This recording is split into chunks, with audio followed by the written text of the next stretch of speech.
అందరికీ నమస్తే. XL interview సిరీస్లోకి స్వాగతం. ఈరోజు మనం ఫ్రెషర్స్కి ఎక్కువగా అడిగే బేసిక్ ఎక్సెల్ ఫార్ములాస్ గురించి కంప్లీట్గా నేర్చుకుందాం. ఇంటర్వ్యూకి వెళ్తే మొదట అడిగేది ఏమిటో తెలుసా? What is sum, what is average, count మరియు కౌంట్ ఏ మధ్య డిఫరెన్స్ ఏమిటి? ఈ క్వశ్చన్స్కి కాన్ఫిడెంట్గా ఆన్సర్ చేయగలిగితే ఇంటర్వ్యూయర్ మీద ఫస్ట్ ఇంప్రెషన్ స్ట్రాంగ్గా పడుతుంది. సో వీడియోని స్కిప్ చేయకుండా చివరి వరకు చూడండి. ముందుగా ఇంటర్వ్యూయర్ ఇలా అడగవచ్చు, వాట్ ఈజ్ ఎంఎస్ ఎక్సెల్? మీరు ఇలా ఆన్సర్ ఇవ్వాలి. ఎంఎస్ ఎక్సెల్ అనేది స్ప్రెడ్షీట్ సాఫ్ట్వేర్. డేటాని స్టోర్ చేయడానికి, క్యాలిక్యులేట్ చేయడానికి, అనలైజ్ చేయడానికి ఉపయోగిస్తాం. రోస్ మరియు కాలమ్స్ స్ట్రక్చర్లో డేటా ఉంటుంది. ఫార్ములాస్ ఉపయోగించి క్యాలిక్యులేషన్స్ చేస్తాం. ఇప్పుడు మొదట ముఖ్యమైన ఫార్ములా సమ్ గురించి తెలుసుకుందాం. ఇంటర్వ్యూయర్ ఇలా అడగవచ్చు, వాట్ ఈజ్ సమ్ ఫార్ములా? అప్పుడు ఇలా ఆన్సర్ ఇవ్వాలి. సమ్ ఫార్ములా ఉపయోగించి నెంబర్స్ని యాడ్ చేయవచ్చు. అది ఎలా అనేది ఇప్పుడు చూద్దాం. ఒక ఎగ్జాంపుల్ ద్వారా నేను మీకు చూపిస్తాను. ఇప్పుడు మనం ఆఫీస్ రిలేటెడ్ డేటా అనేది ఎంట్రీ చేస్తున్నాం. ఎంప్లాయీ నేమ్ అండ్ ఎంప్లాయీకి వచ్చే శాలరీ. సో ఫస్ట్ రవి యొక్క శాలరీ వచ్చేసి 15,000. తర్వాత రాజు యొక్క శాలరీ వచ్చేసి 20,000. ఇప్పుడు అరుణ్ యొక్క శాలరీ వచ్చేసి 25,000. ఇప్పుడు మనం టోటల్ శాలరీ క్యాలిక్యులేట్ చేయాలి. అంటే ఫార్ములా ఎలా రాస్తామో ఇప్పుడు చూద్దాం.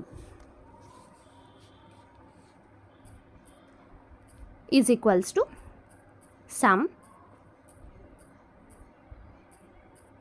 సో మనకి ఇక్కడ బిలో ఉంది కదండి, B2లో రవి యొక్క శాలరీ ఉంది. సో కాబట్టి B2, B4లో అరుణ్ ఉంది. So B4 bracket close, enter. చూసారా, 60,000. సో మనం ఇలా సమ్ ఫార్ములా యూజ్ చేయడం వల్ల సెకండ్స్లో మనకి ఆన్సర్ అనేది వస్తుంది. ఈ సమ్ ఫార్ములా అనేది చాలా ఇంపార్టెంట్ టాపిక్ అండి. సో స్కిప్ చేయకుండా చూడండి. సో మనకి ఇలాగ ఎంటర్ ప్రెస్ చేస్తే ఫార్ములా అనేది వస్తుంది. ఇప్పుడు ఇంటర్వ్యూయర్ ఇలా కూడా అడగవచ్చు, can we add individual cells? Yes, we can add individual cells. అది ఎలా అనేది ఇప్పుడు చూపిస్తాను. ఫార్ములాలో కొంచెం చేంజ్ అనేది ఉంటుంది. Is equals to some. ఇండివిజువల్గా అడిగారు కాబట్టి మనం ఒక్కొక్క సెల్ సెలెక్ట్ చేసుకోవాల్సి వస్తుంది. B2, నెక్స్ట్ B3,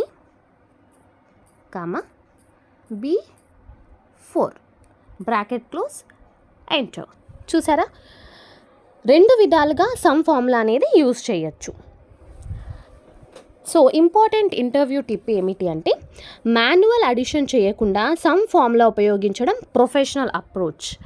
సో మనము చాలామంది నాకు ఇలాగ టోటల్ కావాలి అని అడిగినప్పుడు ఏం చేస్తారు అంటే మాన్యువల్గా క్యాలిక్యులేట్ చేస్తారు.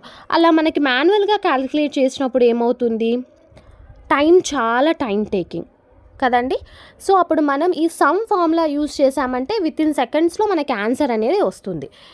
సో ఇలాగా సమ్ ఫార్ములా యూజ్ చేసి మనం నెంబర్స్ని యాడ్ చేయవచ్చు. ఇప్పుడు నెక్స్ట్ టాపిక్లోకి వెళ్దాం. యావరేజ్ ఫార్ములా గురించి తెలుసుకుందాం. ఇది కూడా చాలా ఇంపార్టెంట్ క్వశ్చన్ అండి. ఇంటర్వ్యూయర్ క్వశ్చన్ ఇలా అడగవచ్చు, వాట్ ఈజ్ యావరేజ్ ఫార్ములా? అప్పుడు మనం ఇలా సమాధానం ఇవ్వాలి. యావరేజ్ ఫార్ములా ఉపయోగించి నెంబర్స్ యొక్క మీన్ వాల్యూ క్యాలిక్యులేట్ చేస్తాం. సో యావరేజ్ ఫార్ములా ఉపయోగించి నెంబర్స్ యొక్క మీన్ వాల్యూ క్యాలిక్యులేట్ చేస్తాం. అది ఎలా అనేది నేను ఒక ఎగ్జాంపుల్ ద్వారా మీకు చూపిస్తాను. ఇప్పుడు నేను దీన్ని అంతా క్లియర్ చేస్తున్నానండి. సో మనం ఇక్కడ జస్ట్ నేను మీకు ఒక ఎగ్జాంపుల్ చూపించాలని ఇక్కడ నెంబర్స్ అనేవి ఎంటర్ చేస్తున్నాను. 80, 90, 100. సో ఇప్పుడు మనం యావరేజ్ ఫార్ములా ఎలా యూజ్ చేయాలనేది నేను మీకు ఇప్పుడు చూపిస్తాను.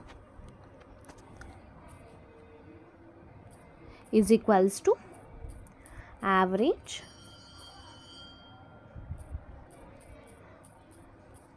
బ్రాకెట్ ఓపెన్,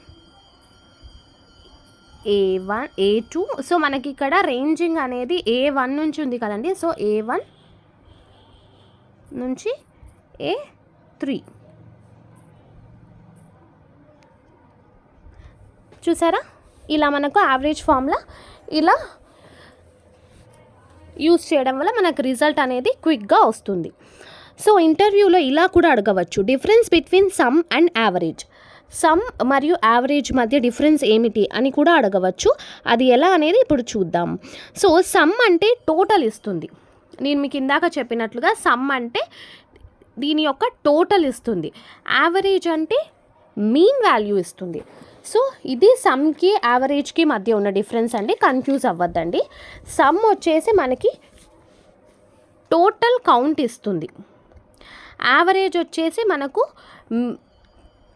సమ్ అనేది టోటల్ కౌంట్ ఇస్తుంది, యావరేజ్ అనేది మనకు మీన్ వాల్యూ ఇస్తుంది. సో ఇప్పుడు మనం కౌంట్ అలాగే కౌంట్ ఏ మధ్య డిఫరెన్స్ ఏమో తెలుసుకుందాం. ఇది కూడా చాలా ఇంపార్టెంట్ టాపిక్ అండి, స్కిప్ చేయకుండా చూడండి. Difference between count and count A. Interviewer ఇలా క్వశ్చన్ అడగచ్చు మనకి, difference between count and count A.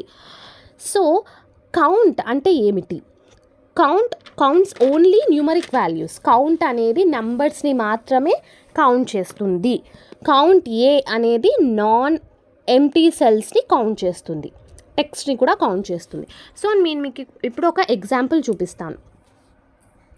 10 Ravi. So నేను మీకు ఇప్పుడు టెక్స్ట్ నెంబర్స్ అని అన్నాను కాబట్టి నేను 2 యాడ్ చేస్తున్నానండి ఇందులో. 20. సో ఇది బ్లాంక్ పెట్టేద్దాం. ఇప్పుడు ఇవన్నీ మనము నీట్గా సెంటర్కి వేసుకుందాం. సో ఇప్పుడు కౌంట్ ఫార్ములా యూజ్ చేద్దాం. Is equals to count. So ఇప్పుడు మనకు కౌంట్ ఫార్ములా యూజ్ చేద్దామండి. Is equals to count A1 నుంచి మనకు A1 నుంచి A3 వరకు ఎంటర్. చూసారా? సో మనకి ఇప్పుడు ఓన్లీ నంబర్స్ ఉన్నది ఒకటే ఇచ్చింది. సో ఇక్కడ మనకి 10 అనేది ఒక నెంబర్ ఉంది, 20 అనేది ఒక నెంబర్ ఉంది. రవి అనేది ఇది యాడ్ చేసుకోలేదు, రవి అనేది మనకి కౌంట్ చేయలేదు. సో కాబట్టి కౌంట్ అంటే కౌంట్స్ ఓన్లీ న్యూమరిక్ వాల్యూస్. ఇప్పుడు మనం కౌంట్ ఏ చూద్దాం.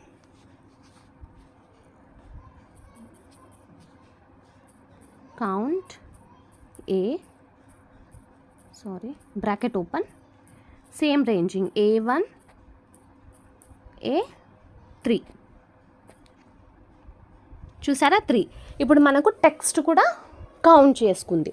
సో కౌంట్ ఏ మధ్య డిఫరెన్స్ ఏమిటి అంటే counts only numeric values, count A counts all non empty cells including text.